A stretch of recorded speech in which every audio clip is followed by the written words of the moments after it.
అందరికీ నమస్కారం అండి. చాలా ఆనందంగా ఉంది ఈరోజు. యాక్చువల్లీ నేను రానన్నాను కానీ ఒప్పుకోలేదు. అంటే నాది డిఫరెంట్ ఫీల్డ్. నేను యాక్టింగ్ అదేం లేదు. నాది సోషల్ సర్వీస్, అంటే వృద్ధాశ్రమం నడిపిస్తున్నాను. గత 14 years 2012లో స్టార్ట్ చేశాను. సో ఎంతో కష్టపడ్డాను, చాలా కష్టపడ్డాను. ఎందుకంటే ఫైనాన్షియల్గా నాకు చాలా ఇబ్బందిగా ఉంది. కానీ ఆ టైం అంటే నా సంకల్పం, నేను హైదరాబాద్ వచ్చింది నేను ఏదన్నా మంచి పని చేయాలని ఆలోచనతోనే వచ్చాను. డబ్బులు సంపాదించాలని యాక్టింగ్ కోర్స్కి వచ్చాను. అంటే అంత నాలెడ్జ్ లేదు. అప్పుడు ఇంటర్ అయింది, నేను హైదరాబాద్ వచ్చాను. నేను వచ్చిన 3 నెలలకే నేను యాక్టింగ్ కోర్సులో జాయిన్ అయ్యాను. సో తర్వాత జాబ్ చేసుకుంటూ 2012లో స్టార్ట్ చేశానండి. ఇప్పుడు నా దగ్గర 60 మంది వృద్ధులు ఉన్నారు. అలాగే కొంతమంది చిన్నపిల్లల్ని కూడా చదివిస్తున్నాను. చాలా హ్యాపీగా ఉన్నాను. నేను కోట్లు సంపాదించకపోయినా నా వల్ల 10 మందికి అన్నం పెడుతున్నాను అన్న తృప్తి మాత్రం 100% ఉంది. మీకు ఎవరికి అవసరం వచ్చినా, అవసరం రావాలని కోరుకోను, నేనున్నాను. ఎవరు వృద్ధులైనా నా దగ్గరికి సొంత మనుషుల్లాగా చూసుకుంటాను. నేను ఉంటే కనుక అదేమీ ప్రాబ్లం లేదు. Okay, thank you. అలాగే మాస్టర్ గారు కూడా నాకు చాలా ఇదిగా, నేను ఒక్కసారి ఇక్కడి నుంచి వర్క్షాప్ అయినాక నేను హౌస్ హోల్డ్ కొన్నాను. ఇక్కడ చిన్న జాబ్ చేసుకుంటూ నేను గృహప్రవేశాన్ని కూడా పిలిచాను. కానీ లాస్ట్లో మాస్టర్ నాకు 1 week తర్వాత తెలిసింది, కలవలేకపోయాను. చాలా బాధ వేసిందండి.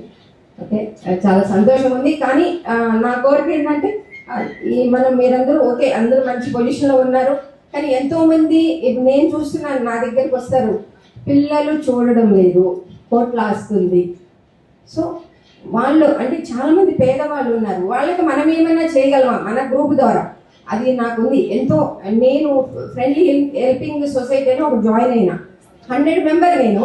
ఇప్పుడు కొన్ని వేల మందికి వెళ్ళిపోయింది. అది ఎక్కడికెక్కడ గ్రూప్లో సర్వీసులు జరుగుతున్నాయి. ఇప్పుడు సమ్మర్ వచ్చింది, అక్కడ క్యాంప్ పెడతారు. అట్లాగే చాలా నాకు గ్రూప్లో వస్తున్నాయి. అట్లా ఏమైనా మీకు అందరికీ అనిపిస్తే కనుక అందులో మాత్రం నేను ఉంటాను ఫస్ట్. ఎందుకంటే నాకు అది ఇష్టము, పిచ్చి సర్వీస్ అంటే. అట్లా ఏమైనా లేని వాళ్ళకి ఏమైనా మనం సర్వీస్ ఎక్కడికెక్కడ గ్రూప్లో మనం వెళ్ళని అవసరం లేదు. గ్రూప్లో జాయిన్ అక్కడ అమౌంట్ ఎవరైనా ఒక 100 rupees ఇచ్చినా చాలు. ఒక 100 ఇచ్చిన వాళ్ళు ఇంకొక వేరే వాళ్ళు చూసారంటే, అంటే మీరు ఏం చేస్తున్నారంటే, ఇగో మేము మధ్యకి ఇస్తున్నాం అందరికి, సమ్మర్ కాదు, ఇగో మేము కూడా 100 రూపాయలు ఇస్తున్నాం, మీరు చేయండి. ఎందుకంటే నా అనుభవం ఉంది కాబట్టి నేను ఈరోజు నడిపిస్తున్నాను. అంటే నా దాతల వల్లే నడిపిస్తున్నాను. ఏ ఓల్డ్ ఏజ్ హోమ్లో కూడా అంతమంది ఫ్రీగా పెట్టారు. నాకు దగ్గర 25 మంది రోడ్డు మీద ఉన్న వాళ్ళు ₹1 కూడా కట్టరు. కానీ రెంట్ వచ్చి 1,60,000, నెలకి 3 లక్షలు కావాలి నాకు. ఒకసారి దాతలు ఉంటారు, ఉండకపోవచ్చు. సో ఎంతో కష్టపడి నేను ఇది చేసుకున్నాను. కొంత స్థలం కూడా కొన్నాను దానికోసం. అది కానీ కన్స్ట్రక్షన్ అయిపోతే దగ్గర 500-600 మందికి నేను షెల్టర్ ఇవ్వాలని నా కోరిక. అలాగే తొందరలో ఆంధ్రాలో కూడా ఒకటి స్టార్ట్ చేద్దామని. ఎందుకంటే మాది ప్రాపర్ నెల్లూరు కాబట్టి అక్కడ కూడా ఒకటి స్టార్ట్ చేయాలని నాకు. ఎందుకంటే నేను ఒంటరి దాన్ని కాబట్టి నా ఆలోచన అంతా అలాగే ఉంటుంది. నేను మ్యారేజ్ చేసుకోలేని ఆలోచన కూడా లేదు. భగవంతుడు నాకు ఆవిష ఇచ్చిన రోజులు నేను సర్వీస్కే ఉపయోగపడతానండి. Thank you so much.